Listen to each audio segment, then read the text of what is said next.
Bueno, bienvenidos a esta charla de la Asociación Ornitológica mensual. Entonces, la charla que vamos a tener hoy se llama Infraestructura y su impacto en la avifauna, el caso de las carreteras y ventanas. Me presento, yo me llamo Rosmarie Menacho y trabajo en la Universidad Estatal a Distancia. Soy profesora ya en la carrera de Manejo de Recursos Naturales. Entonces, para comenzar a hablar sobre este tema, tenemos que empezar a hablar un poco de las causas de mortalidad de las aves, que no es un tema muy, digamos, muy feliz, pero es un tema muy importante, por supuesto, y diferenciamos dos tipos de mortalidad: la mortalidad natural y la mortalidad que se da por causa humana. Algunos ejemplos de mortalidad, digamos, natural es cuando las aves mueren a causa de un depredador, por ejemplo, una serpiente o algún tipo, un gato silvestre o algo por el estilo, o también cuando mueren enfermas. Pero también está el tipo de mortalidad causada por los humanos, que cada vez es más común. Y dentro de este tipo de mortalidad tenemos algunas que han llevado mucho tiempo para las aves. Por ejemplo, la pérdida de hábitat. Cuando llegamos y deforestamos una zona y provocamos que de pronto las aves no tengan refugio, no tengan alimento donde estar. La cacería y comercio de animales silvestres también es algo muy cercano a nosotros. El hecho de capturar un ave, matarla para comerla, es algo que ha estado ligado al ser humano por mucho tiempo. Y también el comercio de animales silvestres, algo que está presente todavía en nuestros días. Ligado a eso tenemos también los animales que nos acompañan, por ejemplo los gatos, los perros, que en algunas ocasiones, sin que nos demos cuenta, pueden matar animales, específicamente aves. O también aquellos que son atraídos por la basura que generamos, por ejemplo las ratas. Las ratas en muchas ocasiones han llegado a sitios donde no había, por ejemplo la isla del Coco, y empiezan a depredar ahí huevos de las aves. Por otra parte tenemos la contaminación. Pensemos en contaminación, por ejemplo, por plásticos, pero también la contaminación química. En Costa Rica se importan anualmente una gran cantidad de agroquímicos de veneno que utilizamos para los cultivos en muchas ocasiones, y no sabemos realmente cuál es el impacto que hay en la avifauna. Realmente no lo conocemos, pero seguramente tiene algún impacto, porque todos esos químicos que se ponen en el suelo o en los cultivos son llevados por el agua en algún momento y pueden tener un impacto en las aves. Luego está el caso de la infraestructura, que es el tema que vamos a tocar ahora. Se define infraestructura como el conjunto de elementos o servicios que se consideran necesarios para la creación y funcionamiento de una organización cualquiera. Entonces, para poner este ejemplo, traje esta imagen del Valle Central, donde nosotros vivimos. Si nosotros vemos esto por primera vez, nos damos cuenta de que hay una mancha de cemento que parece homogénea y algunos pedacitos de áreas verdes que todavía quedan ahí. Esa mancha de cemento que parece toda igual es la que sustenta la sociedad donde habitamos. En otras palabras, nos brinda las cosas básicas que ocupamos para sobrevivir. Por ejemplo, ahí se encuentran los acueductos que nos traen el agua que nosotros tomamos. Ahí se encuentran las redes que llevan electricidad a nuestras casas para que cocinemos. También ahí se encuentran los servicios que nos ayudan a vivir bien, por ejemplo, la educación, la salud, escuelas, hospitales se encuentran ahí. También ahí se encuentra el comercio, donde adquirimos todos los bienes que ocupamos y que muchas veces en realidad tal vez no necesitamos, pero que se han hecho parte de nuestra vida moderna. Y también ahí se encuentra lo que es el transporte, que nos ayuda a transportarnos a los humanos y también los bienes y servicios que ocupamos. En esa imagen también podemos apreciar cómo cada vez tiene menor tamaño los fragmentos de áreas verdes, digamos, los pedazos que tengan con terrenos con áreas verdes. Ahí posiblemente es donde se encuentre refugiada las aves todavía ahí, y poco a poco se ha ido eliminando la cobertura de bosque, y las aves que logran sobrevivir en las zonas urbanas, pues nosotros las conocemos, ¿verdad? Muchas veces son zanates, palomas aliblancas, algunas aves que son en realidad pocas las especies. En cambio, en las zonas con bosque, usualmente hay mayor cantidad de aves. Igual que vimos en esa foto anterior, donde poco a poco se va eliminando la cobertura vegetal, este proceso se dio el siglo pasado, donde inicialmente, al principio del siglo, teníamos que Costa Rica estaba cubierta por grandes áreas de bosque, y poco a poco se fue eliminando para poner áreas con ganadería, para tener áreas con cultivos, y también para lo que son zonas urbanas. Entonces vemos como entre los años 1940, 1950 y 61 se fueron cortando los bosques, y entre los años 60, 70 y 80 comenzó a ser urgente el establecer áreas protegidas para mantener la diversidad que quedaba en el país. Entonces, entre esos años fue que se establecieron las áreas protegidas como las conocemos hoy, y luego, gracias a que se desincentivó hasta cierto punto lo que es la ganadería, gracias al turismo, se ha ido regenerando un poco el bosque, aunque son bosques secundarios. Ahí muestra como en la actualidad tenemos cerca del 50% del país con cobertura de bosque.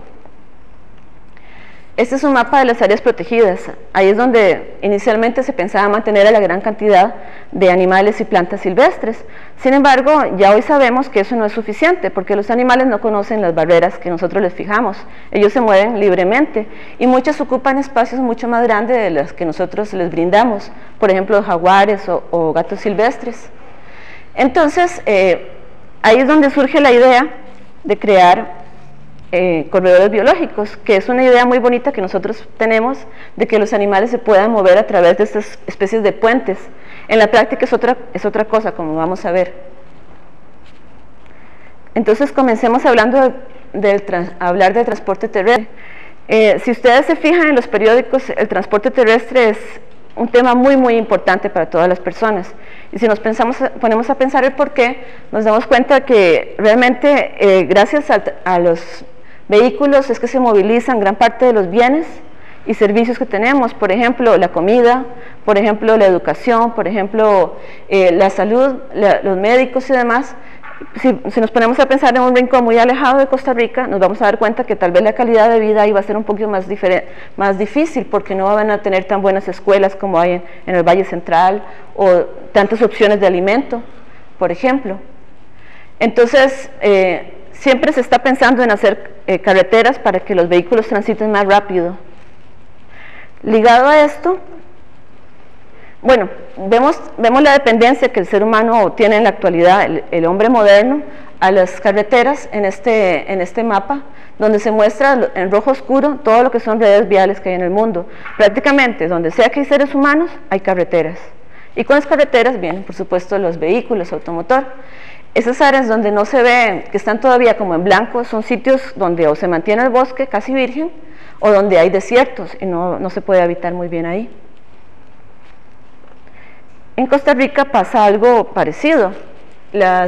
Tenemos 42.802 kilómetros de carretera nacional y vías cantonales, pero eso es como una red grandísima que lo que hace es fragmentar todos los espacios.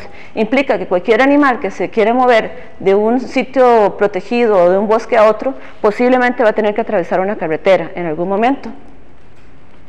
Eso no sería tanto problema si junto con las carreteras, que cada vez queremos mejorar más y queremos hacer más carreteras, no estuviera también relacionado con el hecho de que hay más carros. Pero veamos un poquito cuáles son los impactos que tienen las carreteras en los animales.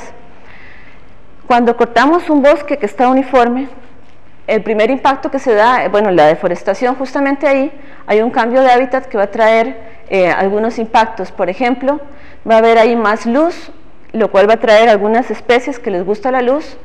Va a haber una dispersión de especies que no son, digamos, nativas, pueden ser, por ejemplo, zanates u otros. Al mismo tiempo van a llegar otras especies atraídas al nuevo hábitat, y algunas especies sencillamente de bosque no van a animarse a atravesar esa carretera. Por otro lado, hay efectos que nosotros no conocemos muy bien, por ejemplo, el efecto que tiene el ruido sobre las aves. Pensemos, por ejemplo, en el Braulio Carrillo, con el constante fluir que tienen los vehículos ahí, y el impacto que puede tener para las aves. Un estudio que existe es el de Edgardo Arévalo, donde se puede ver qué tanto afectaba la comunicación de las aves en Carara, donde hay tanto ruido por los carros, y se dio cuenta que las aves que están cerca de las áreas del borde, allí cantan menos tiempo que las que están más alejadas.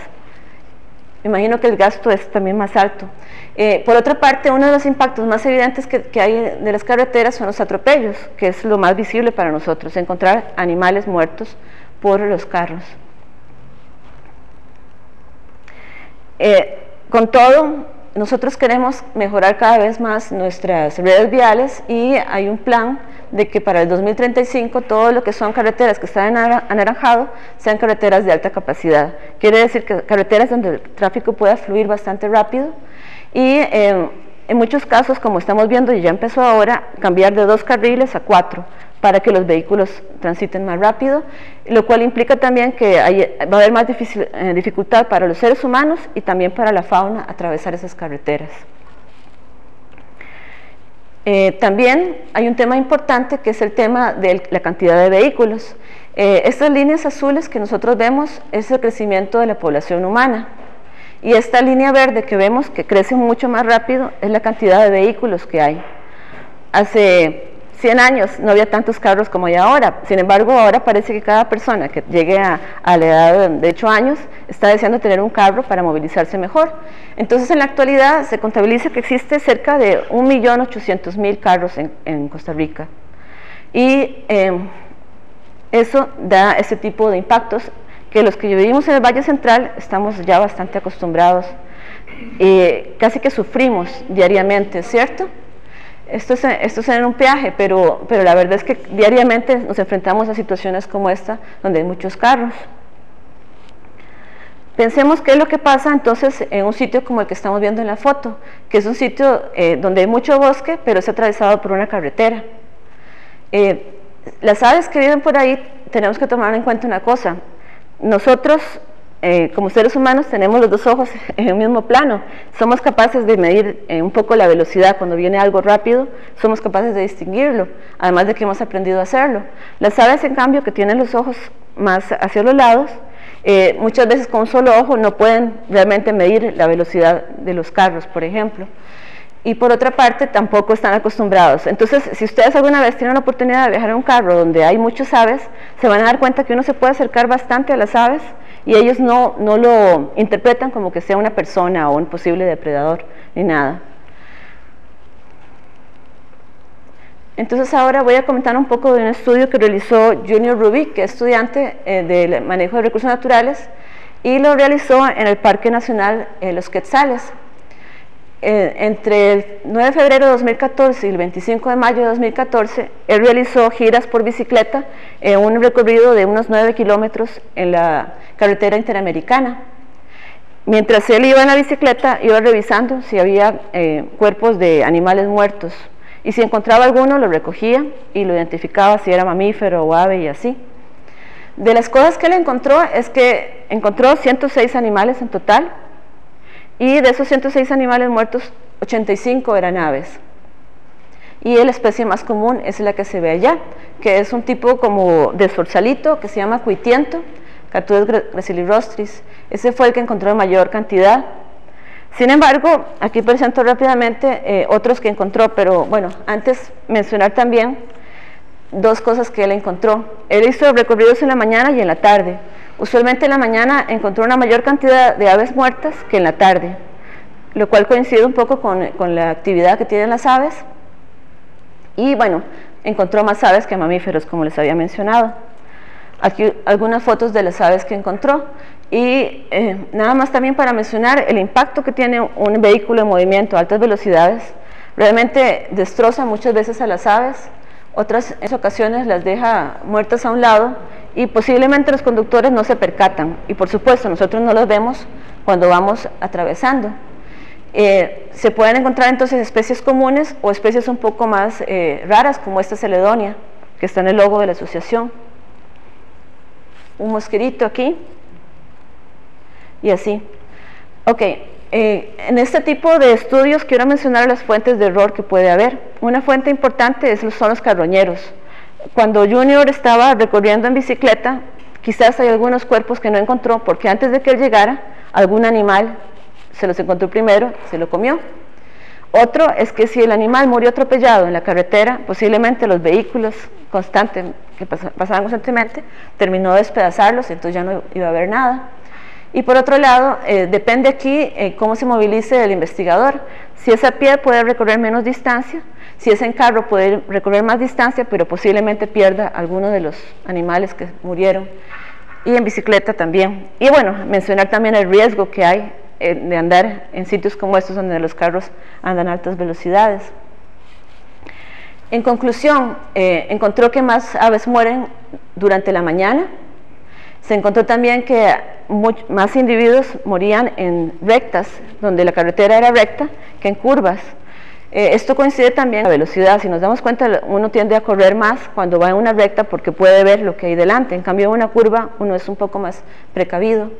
Y por otro lado, el sitio del estudio, como había neblina, él considera que también eso podía a veces impedir que las aves o que el conductor lograran evitar el golpe. ¿Okay? Veamos otros factores que tienen las carreteras. Esto no es algo usual que veamos, sin embargo, en menor proporción sí los podemos ver en las autopistas, y es que las personas conforme van viajando, van tirando la basura y la comida por la ventana. Esto lo que hace es que atrae también algunos tipos de aves, aquellas aves que se encuentran comida, por ejemplo, granos o basura, como en este caso de esta paloma de Castilla.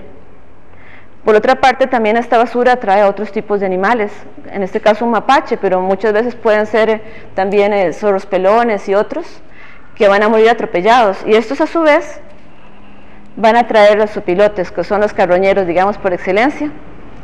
Esto pone en peligro a los zopilotes, pero por otra parte les estamos brindando una gran cantidad de comida, y bueno, ellos hacen un gran favor de limpiar las carreteras. Ese es otro animal carroñero que también se ve con frecuencia en las carreteras, y lo menciono porque lo que estamos haciendo es atraer una serie de animales o aves a las carreteras porque hay comida ahí. Junto también a la comida, granos y el zacate que se corta, vienen los roedores, y las carreteras son un buen sitio para cazar para los lechuzas y búhos. En el caso de esta especie, que es Tito alba, parece que no es una especie que solamente muere aquí en Costa Rica. En Europa hay estudios donde se ve que es una especie bastante afectada por golpes.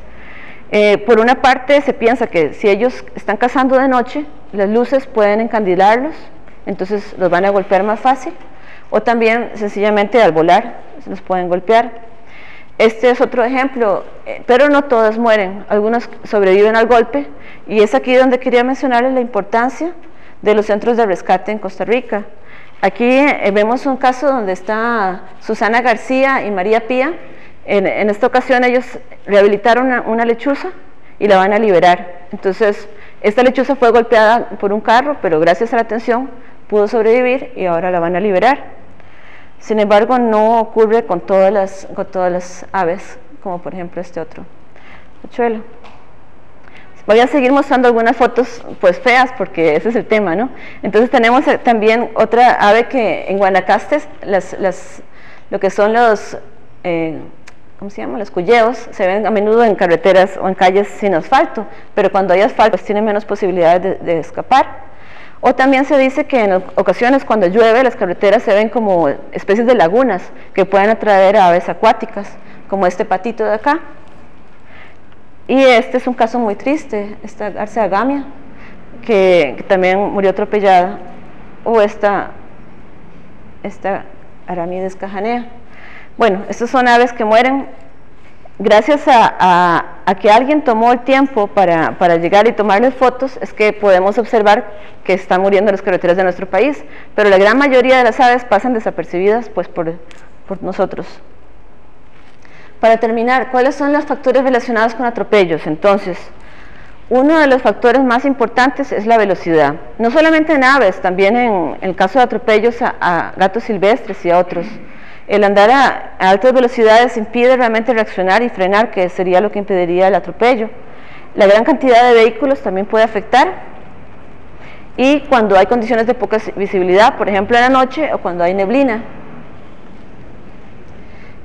Un tema importante es cuando manejamos en un parque nacional o un sitio con un área protegida donde hay gran cantidad de fauna silvestre. Es más posible que atropellemos ahí un animal que en la ciudad. Y por supuesto cuando hay ausencia de medidas de mitigación como pasos de fauna, y también cuando hay un mayor aumento en el número de carreteras. En general se piensa que la mejor forma de evitar los atropellos es sencillamente no construir carreteras, buenas carreteras, atravesando parques nacionales o áreas protegidas donde hay muchos animales. Ok, vamos a ver las medidas de mitigación que más se conocen son los pasos de fauna subterráneos o aéreos. Este tipo de alcantarillas cuadradas o redondas es lo que nosotros proponemos como posibles soluciones, pero realmente para aves yo no sé qué tan efectivas sean. Muchos mamíferos se ha visto gracias a cámaras trampa que sí las utilizan. Los pasos aéreos también son buenos para monos y para muchos animales arborícolas, pero para aves pues no sería lo mejor, ¿cierto?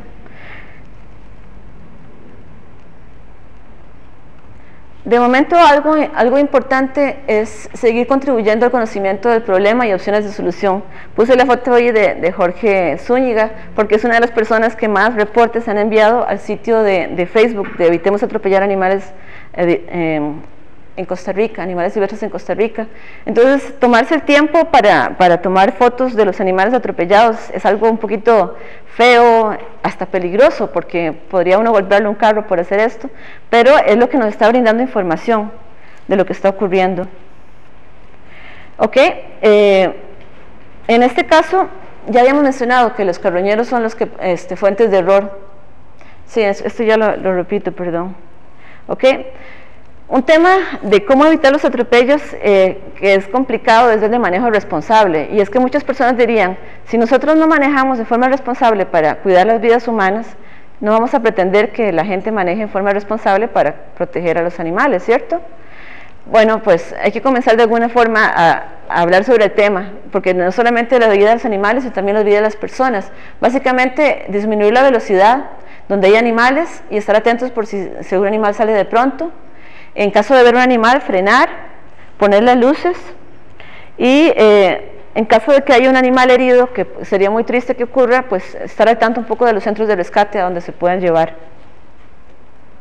Pero lo más importante es reducir la velocidad.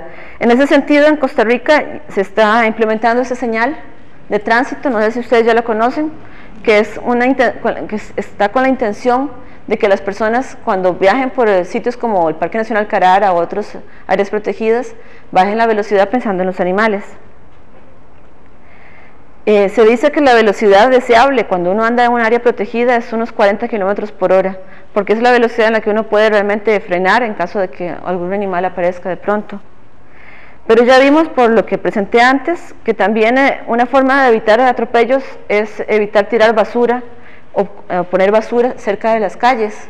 Si dejamos la basura y los desechos orgánicos en el basurero, evitamos atraer tantos animales cerca de las carreteras y así más atropellos. Entonces, como conclusión, evitamos los ruidos innecesarios. Aquí me refiero tal vez a bocinas, evitar a los atrayentes en la carretera como la basura, carroña, granos, comida, plantas que brinden alimento.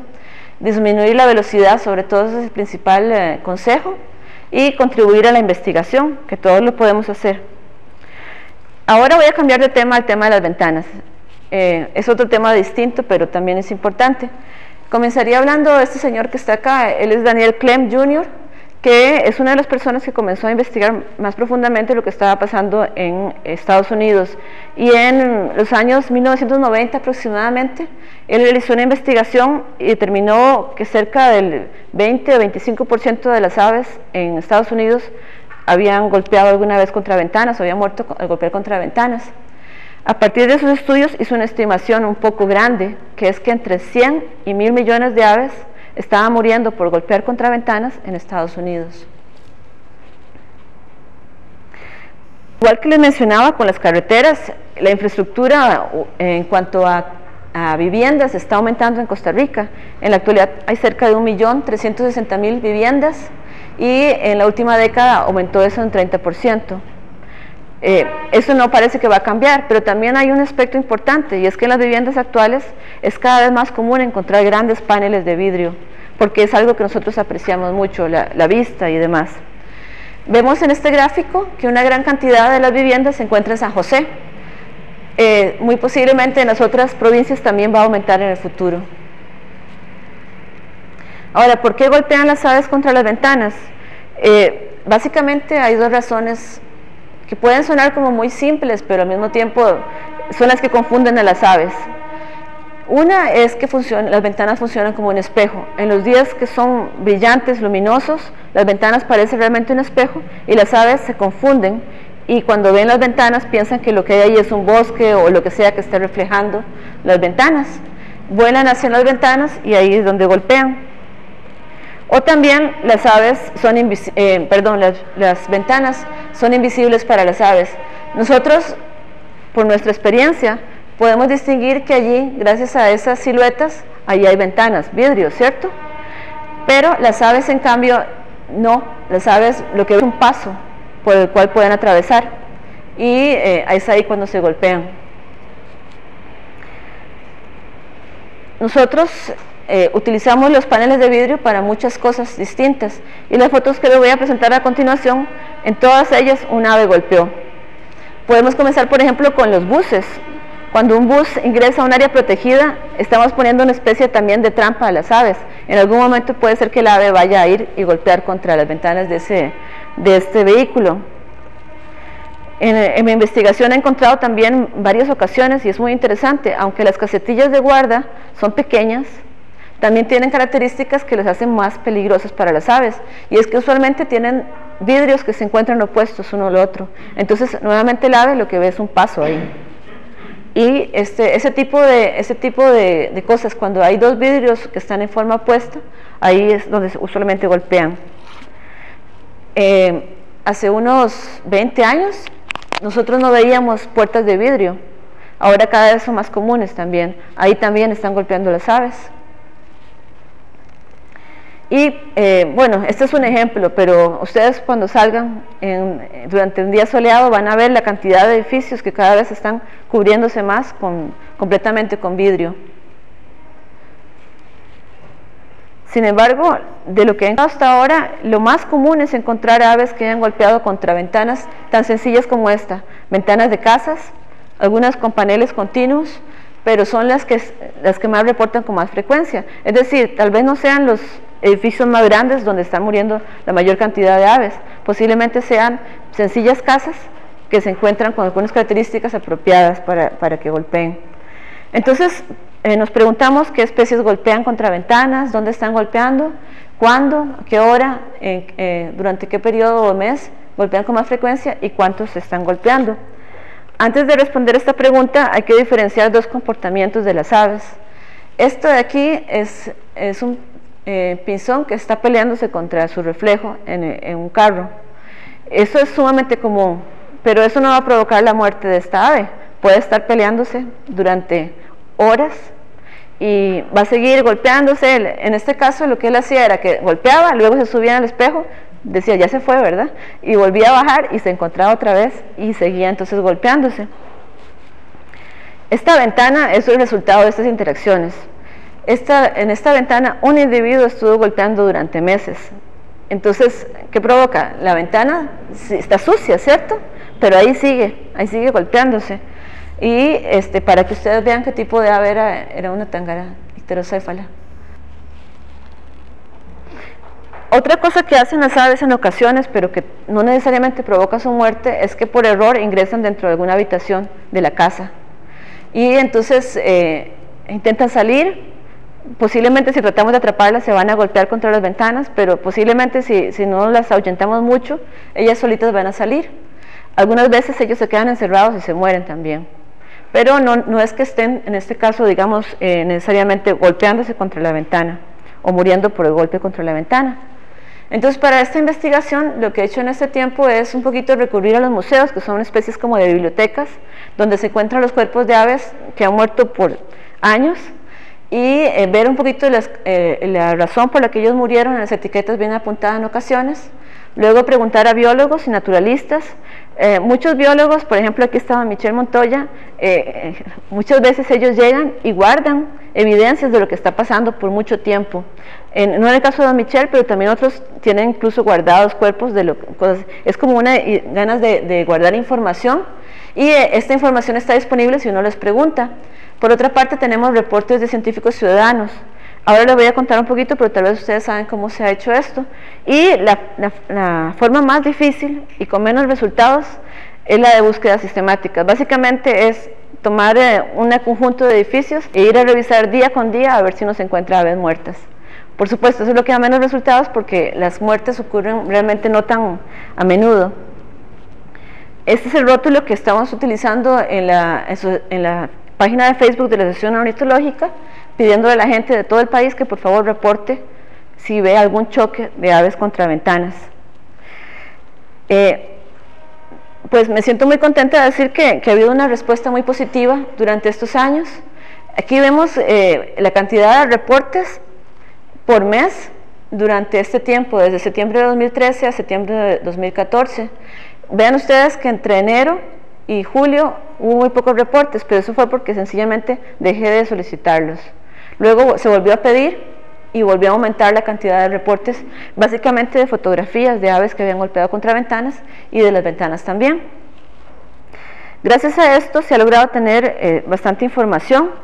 En este momento cuento con 314 reportes con fotografías de aves, algunas murieron, otras no, y un total de 131 especies reportadas a nivel de Costa Rica.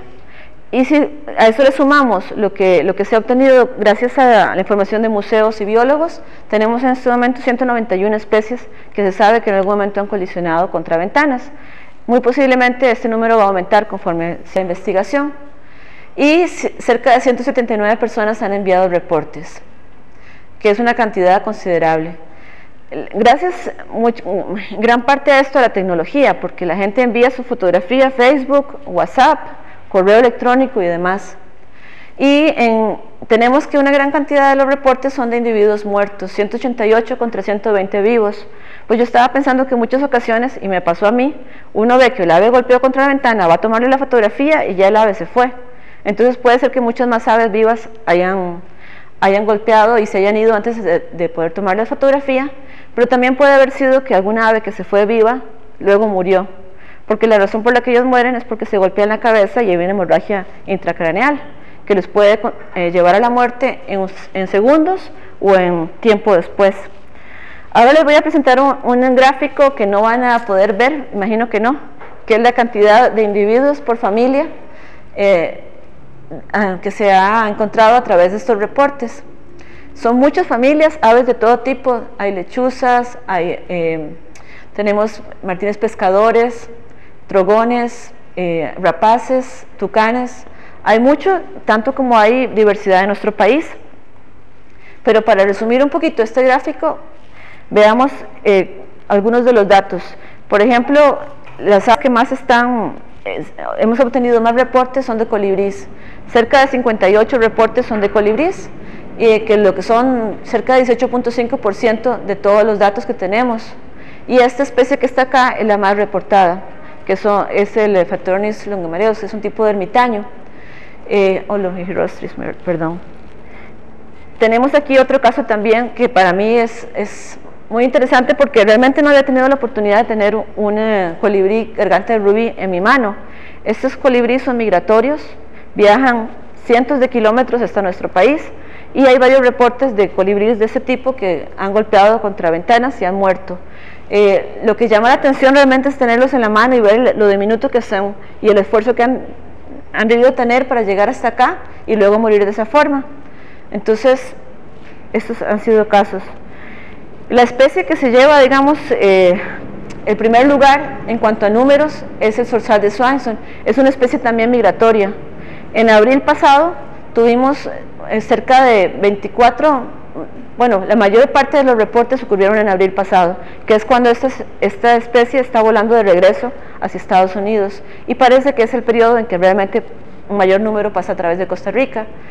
Se encontraron tanto en zonas rurales como en la ciudad, entonces pasa en todo el país.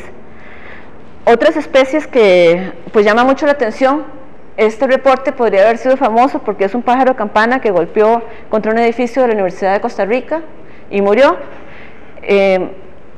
Digo famoso porque vemos que son especies que se salen, digamos, de su recorrido normal y de pronto ingresan a la ciudad, y eso pasó en noviembre del año pasado.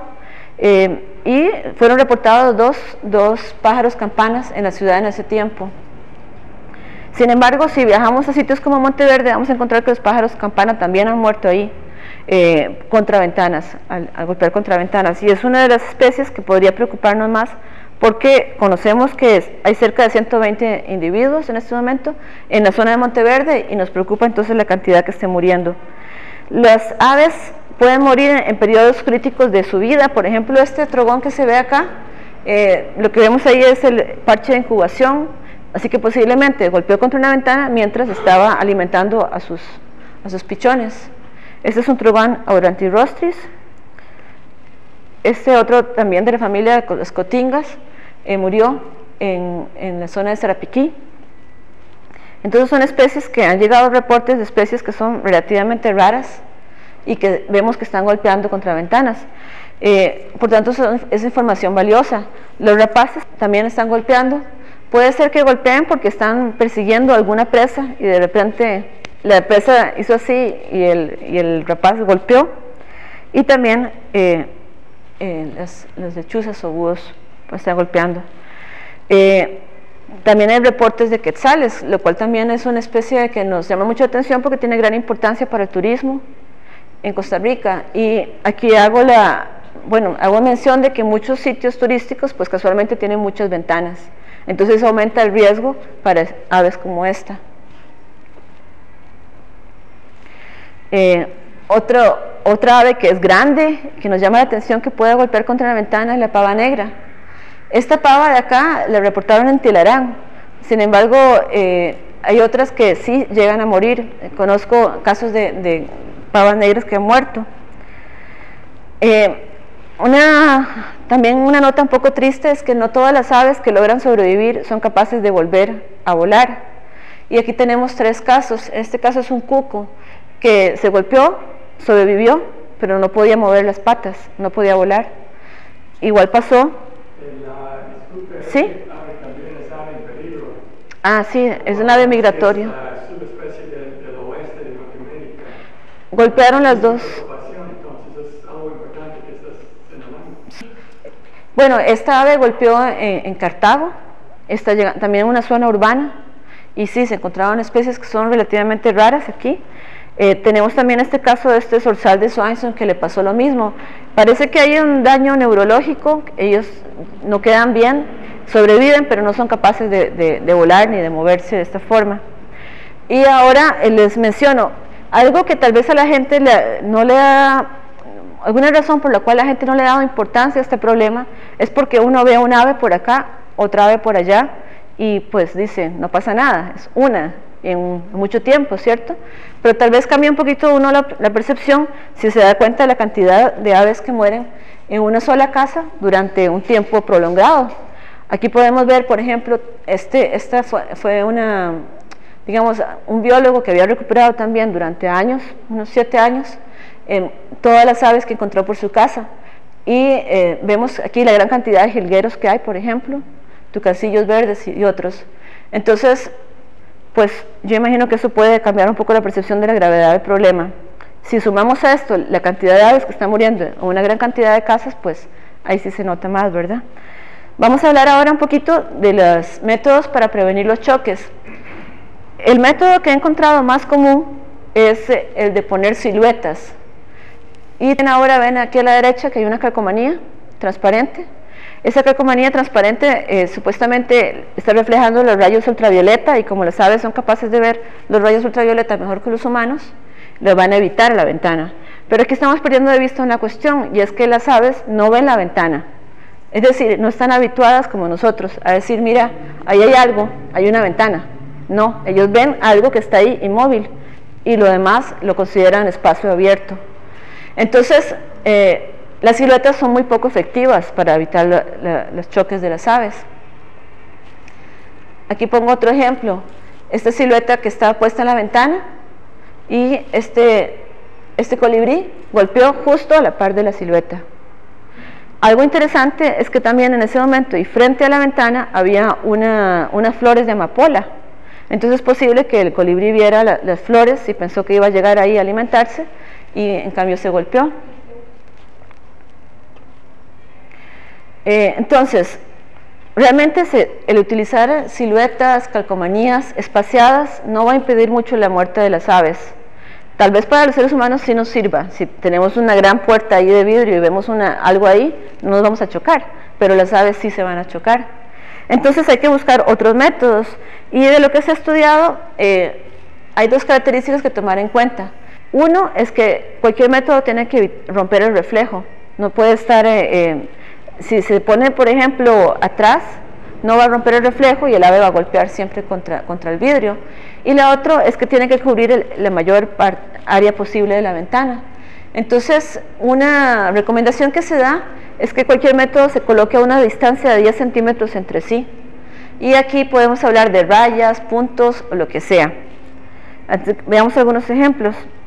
Este es un método que se utiliza o que se promueve mucho en Estados Unidos porque es uno de los pocos métodos que se ha comprobado la eficacia, que es muy alta.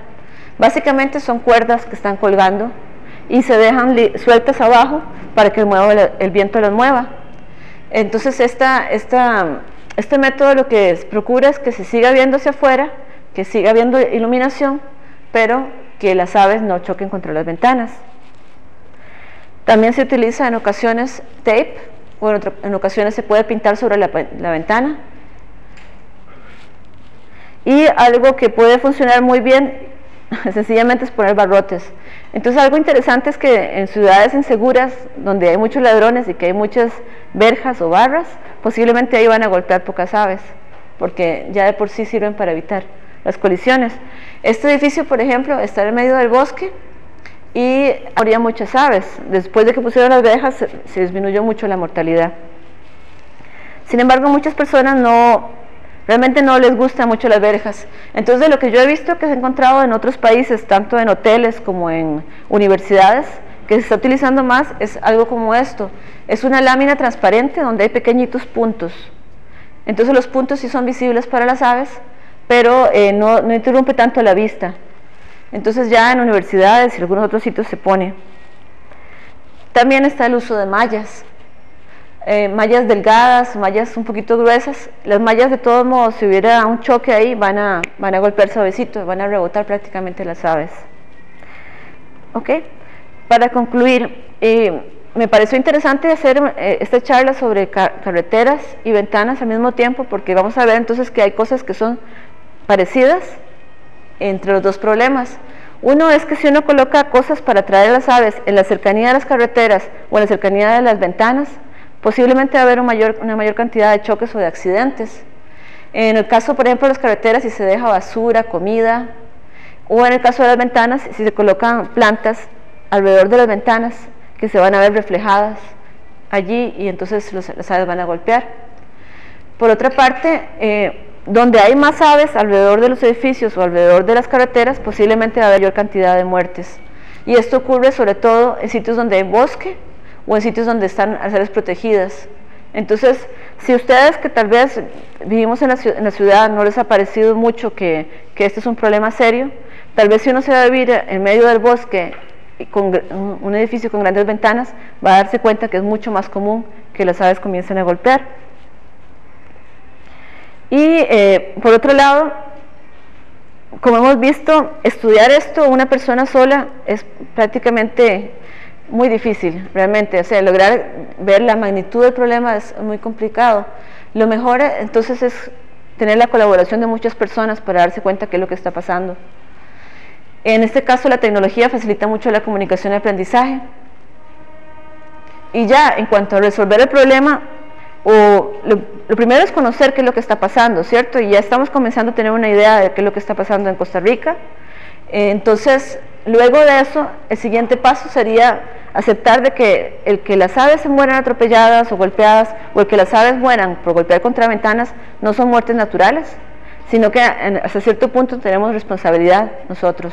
Y entonces el aceptar esta responsabilidad y buscar hacer algo al respecto es un paso importante que tenemos que dar. Lo que sigue aquí son la lista de personas que han colaborado con Repos. Como les mencioné, son cerca de 175 personas. Y en la página del proyecto, que es un proyecto de WordPress, se encuentra ahí la lista completa. Entonces, pues sería eso. Muchas gracias. Y si hay alguna pregunta, por favor. Gracias. Ready?